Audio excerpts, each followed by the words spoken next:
First thing that I like to do is just to get your name on videotape, first and last name.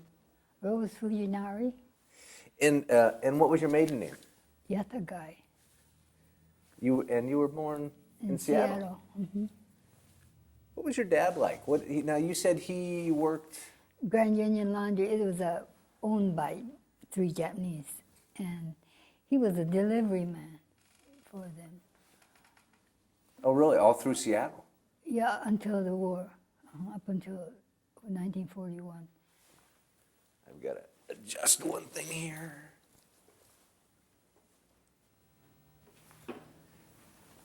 So what? My mother worked too. I mean, that was kind of unusual for her. Oh yeah. Yeah. What did your mom do? She worked in a sanitary wiper company, sorting rags, I think it was. Yeah.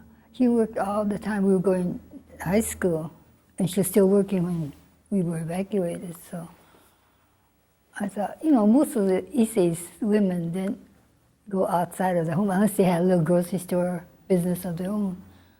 Yeah. Boy, so that was pretty untraditional. Yeah, she enjoyed it though, I think, Was she a real strong woman then, I assume? Yeah, she was. Like when she went to camp, she went out to dig potatoes and things like that from camp. My father did, my mother did. Oh, really? Your dad didn't, but No. your mom did? Yeah. Wow. Well, my dad was quite a bit older. I think he was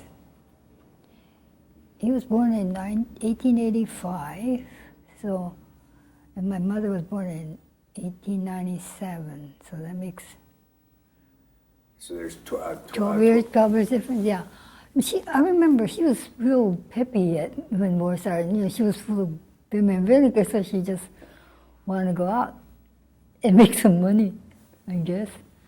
Do you remember, was that accepted, or did people look down upon her for being so strong? And Oh, I think it wasn't nothing unusual because she worked with a bunch of Issei women, like her, and in camp, you mean? Or before? Before the camp. Yeah. No, I don't think so, because it helped, in those days, nobody had money. We didn't, certainly, and what she made helped, buy us stuff. Real different times, coming out Yeah. of the Depression. Yeah. Did your grandparents come over also, No. or just your parents? Just my parents. I never knew my grandparents because I think they were all gone by the time we were born. How many brothers and sisters did you have? You had a sister? One sister, oldest sister, that's all. Oh, so you're the baby. Well, Those are the best. yeah, you are too. Yeah. Spoiled. So do you remember where you were when Pearl Harbor happened? Where I was? Yeah. Well, it was Sunday. I think I was, it's kind of hard to remember, but I was home. I was working. I was going to school part-time and working part-time, so when I went back to school, it wasn't, anything unusual. People were real nice, and where I was working was like I guess it's like a civil service youth administration, and I remember. Do you remember the lady that wrote The Egg and I, Betty McDonald? I don't know. Yeah. Well, she worked upstairs, and I remember she was so much fun. She was so much fun. Every chance I got, I used to work downstairs, go up and talk to her. She wasn't famous then, She was just working there. And I was so thrilled when I found out later that she wrote that bestseller and made a movie and everything. Yeah.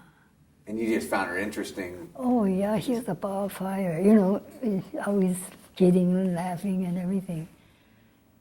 But then that's how we were going to school, and I was working part-time until, I think, Bainbridge evacuated at first, but we didn't go to camp till about the end of April from Seattle, to Puyallup.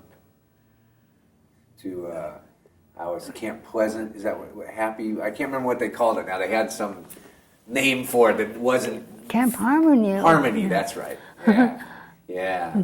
So did you, because Bainbridge went first, were you aware? That we had to go?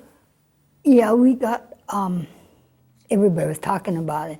There was curfew and all that, so, and we got our notice, I think, a month or two, couple weeks before to get ready, So I remember we got rid of everything and whatever we could carry. Remember, we were told that we could bring whatever we could carry, and we had to meet at, I don't know if you remember Collins Playfield. It's on the Buddhist church owns that place now, but it's right in that Main Street, about 18th and Main.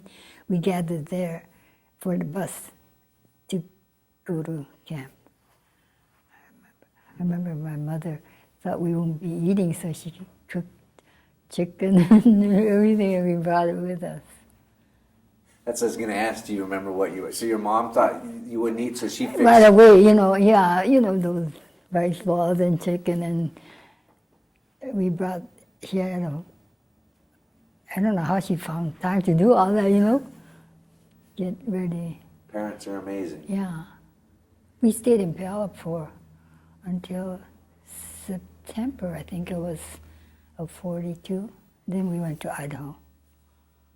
Do you remember, because you were old enough to understand what was going on. Of A lot of course. people I talked to were little children, and their parents protected them from it. They almost made it sound like it would be fun, even though the parents didn't know what was going on or where they were going. Do you remember, were you afraid of what was going on or what the feeling was? No, we just were uncertain what, our future was going to be like. But all I can think of was, you kind of wonder where we're going and what it was going to be like. Because the trains that took us, they had lines down. We couldn't look out. We didn't know where we were going till we got to Idaho. But I don't remember. Maybe it's because we were all together. I had my girlfriends and everybody was, that we weren't that apprehensive, We were just, I guess we felt, well, there's nothing we can do, so just went along. Now, your dad was, Really? he was 60 years old, 50 years old? Yeah. So, I mean, he was to leave everything behind that he'd worked for, and your mother, too. Yeah, I think that's what I tell everybody, that we were young, so we knew that we could build a life after the war, but they had a hard time. They're the ones that suffered. Because by the time they came back from the war, after they were out of camp, they're pretty old, and it was hard for them to find work. My dad found a job as a janitor in a building downtown. But it was hard work, and he wasn't that young anymore, I remember.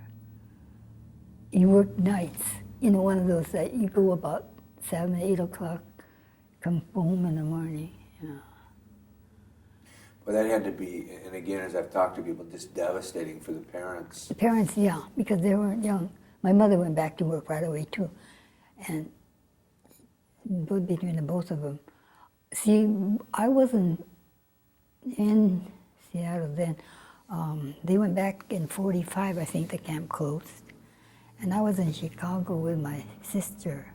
So I stayed there till 47, I think it was. And then I came back to Seattle. Before you left, you were in high school, right? Yeah. So was your high school, were you in an international community? Yeah, it was, my friends were all Japanese, Chinese, colored, and Jewish people. I didn't have any Caucasian, and there were some, rich people from Broadmoor and Laurelhurst, but we didn't hang around with them. So it was just, they were real nice, real nice. So you didn't see a change in school after Pearl Harbor? I remember my algebra teacher. I was taking algebra because I had to take those things to get to school, college. And I didn't take those things when I was going. I took a business course, see, so I had to go back and take the foreign language and algebra. My algebra teacher wrote me also. I was corresponding with her till she died, because she was, I guess, in her 60s when, about that time. And she got married after that, and she lived to be about 90, I think it was. It's really interesting. So did she correspond with you at camp? Of course, I remember, yeah, we wrote, and she kept, we sent letters back and forth to each other after she got married, and she lived in Olympia, so. Oh, really? Yeah. Huh. And after she got married. But wasn't that nice that after she retired, she got married and lived with her husband for several more years? Because it used to be a law that and I can't remember if Washington had it. I think Washington had it too. That if you were a teacher, yeah, you couldn't get married. And yeah, most of the teachers we had, not your area, but your era, but our era, none of them were married. Isn't that funny? Yeah. Now these kids have young teachers with, husbands and children of their own and everything. Some are husband and wife teaching at the same school. Oh. Yeah. My granddaughter has a teacher now in 4th grade, and she looks like she's still in her 20s or 30s. She's real cute, I told John we never had teachers that looked like that. I know ours all looked old to begin with, and they really weren't. But they were all, we used to call them old maids because they were strict. They ran around, you know what I mean. Oh, yeah. Sour faced and all. Yeah. So you took from Puyallup, you were there for a number of months, and then you took the train to Idaho. Do you remember getting, is that where you went? Yeah. Yeah. Do you remember arriving at the camp there and what you thought when you? Oh, my first time? Well, it wasn't finished. I remember they were still working on it, and water tower and the barracks. We were assigned, because there was 4 of us, we weren't given a real big room, people with bigger families. All I remember is that, I don't know what my sister, she was helped with the kindergarten there, because they set up camp, school right away and everything for the kids. And I worked in community activities, just to be doing something, But, and my mother worked, and my dad worked. We were getting so much a month just to spend money. But what I remember most about camp is traumatic for me was one day I had a worse stomach ache, and I didn't know what was wrong with me, so I went home, and my mother gave me a hot water bottle and put it on my stomach, and that was the worst thing I could have done because I had appendicitis, and I didn't know it, And by the time I got to the camp hospital, it was about ready to burst. And so I had to get operated on that night. I still remember that. It was shortly after we came into camp, that same winter of 42. I got a scar to show for it, too, a big one.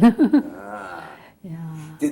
So do you remember the hospital? Yeah. Was it that, because somebody couldn't answer, they were too young before to tell me. They had a hospital.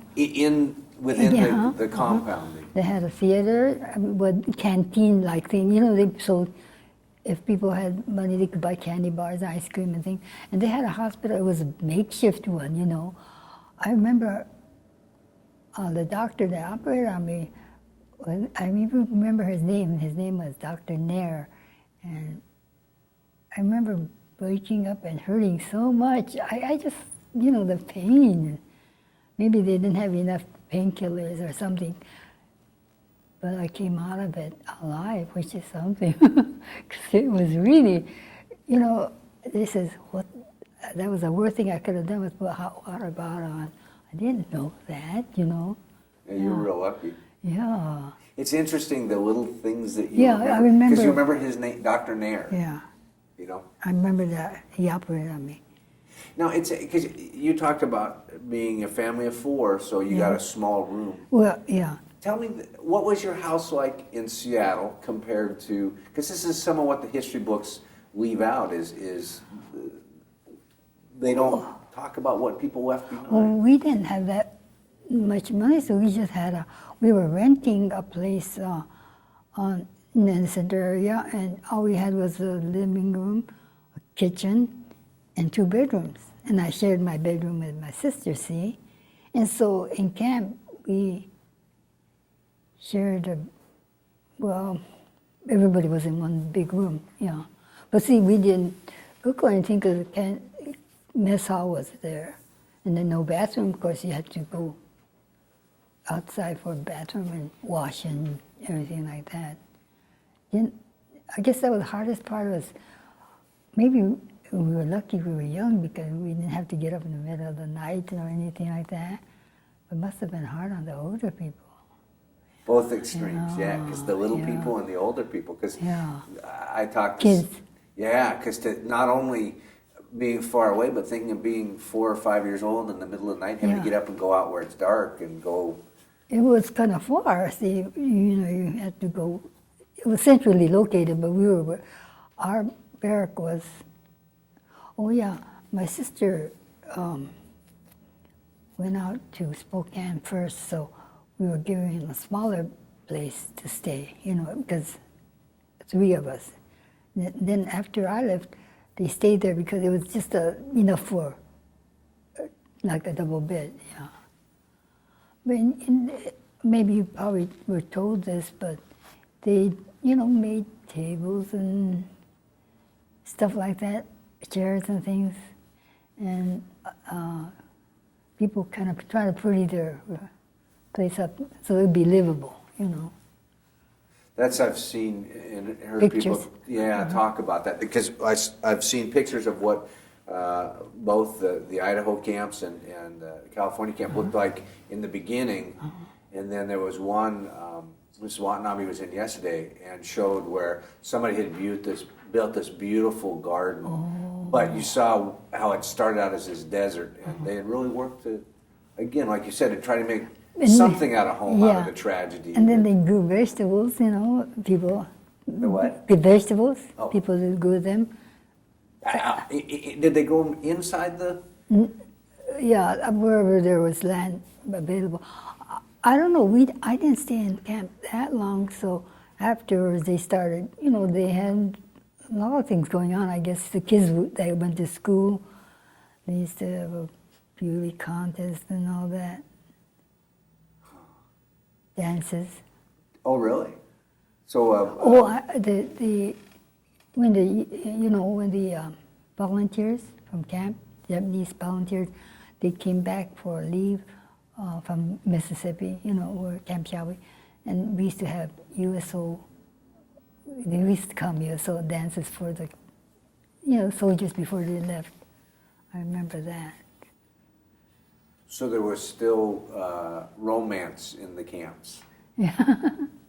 Like, even though there's this tragedy happened, quote, normal life didn't stop. Boys were boys and girls were girls, and that's right. they were interested in these young gentlemen in uniform coming back. And Oh yeah, I'm sure a lot of romances started in camp, and then they got married after. Probably met in camp, in school or whatever.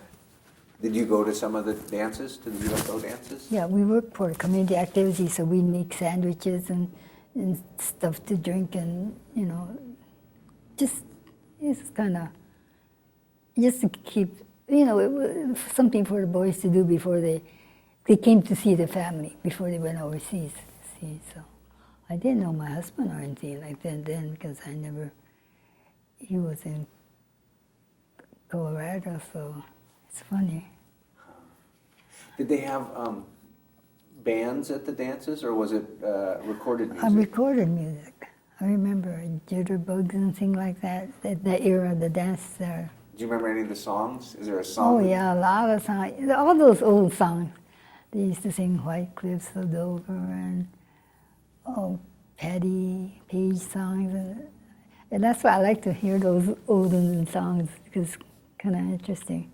Bring back I don't all like these modern, noisy. I'm not young like you are, so I don't like those things. And I'll bet you your parents said the same thing. Said, "Oh, those kids with their jitterbug music. Oh." So you didn't stay too long in camp then? No, I didn't stay because we went to Chicago. I left. I still remember we went by. My girlfriend and I went by bus. It was so. I didn't sleep one wink, and I said, "No more. I'm never going to take a bus again, cross country like that." So when I came back from Chicago to Seattle, I took the train. It was way better. Even in those days, trains weren't bad. They had sleeping places and eating, and things And you like could that. walk on them. That's what I like. Yeah. Versus a bus. That's sitting. right. That's right. So why Chicago? Or My sister was there. did they just? Could you just say, "Well, I just want to leave and go to Chicago," or did you have? Yeah, to you could go anywhere that wasn't on the coast, inland. And I guess my sister was there, and she got married there. And so I thought, well, what I didn't stay with my sister. There's 6 girls.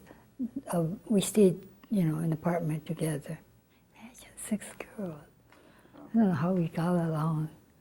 But anyway, I stayed there. And then towards the end, right before I came to Seattle, I went back to my sister's apartment, and rented a room right in her apartment till I came home.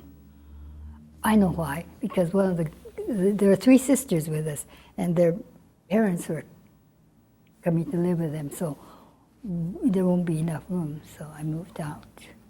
Were you going to school? I was working it's called House of Vision. It was, optical place. And then I didn't have enough money to go to school, so I was going night school to I don't know if you know Chicago, but it was right downtown called the YMCA College. I don't think they still have it anymore. And I was taking courses there. In those days, Chicago wasn't bad. You could come home 10 o'clock, 10:30 at night alone, and it was safe. Now, so I just took some courses there. Did you face prejudice or Over discrimination? There, in Chicago? Both on the bus there and in Chicago? Chicago was very. I don't remember any discrimination. I worked for this company. It was called House of Vision, and it's owned by Jewish family, and they're real nice.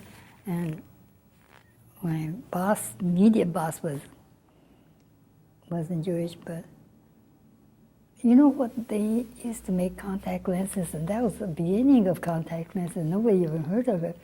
So I got a pair there while I was working there, and I wore it in my wedding picture. Because I had real bad glasses, thick glasses in. It's nothing like this now. They're great big things, and you couldn't wear long. A couple of hours, and then you had to take it off. It hurts me to think about it. Yeah, that's the way it was. Mm-hmm. Wow. So could you stay in contact with your parents? And Yeah. Did you write back? Yeah. So they knew where you were and you were safe. Yeah, And I had to write to them all the time, and in Japanese. That's hard, but I did. And my mother and I look forward to our letters, because they had a regular post office and everything, delivery lady. And when we came back to Seattle, they were already had a little apartment rented. So I stayed with them till we got enough money. In those days, you could get a house for $7,000. Isn't that something? you wish you bought a bunch of them back You're then. not kidding. But then nobody had money, though. Even then, it was hard. Can't even buy a car for that today. No. You get even a bed almost. But Nothing. So you wrote your parents in Japanese then, which is interesting because we've talked to some people. I lose track of names, but her mother sat her down one day. Yeah. and she said, "You will not speak Japanese ever again." Really? Because she was afraid of What the people... prejudice. Yeah. And that was it. Just stopped and said no writing, no speaking. And she was afraid of her going back to school. She was, I think she was 16, 17, so she was going back to high school, and her mother was trying to protect her from what she thought would happen. Oh, I see. But yet you conversed with your parents and... Oh yeah, we didn't have, they didn't have a phone or anything to call, but, so I used to just write, my sister and I, in Japanese. I guess it kind of came in handy because before the war we went to school, to learn how. I still write Japanese letters to my cousins in Japan. Oh, wow. Yeah. It's not very good though. Real dirty looking Japanese, but at least they could read it. Yeah. When you came home, did you ever, to Seattle, did you ever talk with your parents about what had happened at the camps, or was that something that just kind of got put behind and you went on with life? Yeah, it was one phase of the life, I guess, and they were so busy working, and we just went ahead with our life. Yeah, we didn't. They made friends there in camp because we were all stuck together. People that they didn't know before the war, so they knew a lot of people because of camp. New friends and things like that. They kept in touch with and everything. But I don't know. I guess. You never heard if your mom or dad were bitter about what happened, or? They never said anything to me, no. I think it's one of those things that they said, well, Japan started it, and what made them think they could win the war. They were real bitter about Japanese people, how stupid the leaders were, because they're the one that started it. So they never said anything about why they had to go to camp or, I think being Japanese, they figured, well, that's what they had to do if they had to do it. Do you think it could happen again? You mean? Something like that? Oh, I don't think so, except maybe it's so, everybody's, right now, the last so many years, people have been talking about it and everything. You mean like the Arabs? I don't think so. Whoever. If we were to go to a full war again, if the U.S. government would pick a certain group of people, bald guys, or blonde-haired people, or Germans, or Italians, do you think that they would ever? I don't think so. I hope not, but I really don't. When you went to camp, you talked about your mom bringing food because she thought you weren't going to eat right away. Do you remember what you brought? Did you get to choose what you wanted to bring with you? I think I just had whatever we could carry, clothes, and stuff, nothing much, because I think my mother even stuck in some pots and pans, I know she did, but all I remember was my sister and I, all our clothes, winter clothes, summer clothes, and things like that. We couldn't carry much, it was too heavy, so. And we figured, we didn't really know how long we'd be gone, but wherever we were, we figured maybe we could buy whatever we had to buy. So you were kind of like a teenage girl of today, or even a teenage boy today. Clothes and style was still important to a certain extent. I don't remember couldn't bring anything like big, like we sold our piano, things that we couldn't take with us. We didn't have that much anyway, we were poor. And my dog, we gave it to our neighbor to take care, stuff like that. I've heard stories of people that came in and took advantage of the fact that people were being evacuated, and one family had just bought a wash machine, and that was so exciting for them. And the father had paid $100 or $200, whatever the price, and somebody came and said, $5. So some people came in and took advantage of the situation. Oh, I'm sure they did. People that had a lot lost a lot. And people that are lucky had someone, taking care of their property, I guess. But we didn't own our house, see, so we didn't lose our house because we never owned it. We didn't have enough money. Do you remember, because you talked about going to school and you had Chinese friends and Jewish friends and African American friends. Do you remember any of the friends saying goodbye to you or coming over or just was it one day you were at school and? Yeah, well, we knew we were going to camp, so we told them goodbye, and I remember showing the people at work, it was just I was showing them my new outfit and called it my evacuation outfit. They were laughing about it. We just said goodbye and that's it, I think. So it sounds like nobody really understood what was going on. They knew that we had to go, so there was just one of those things, Yeah, and it just,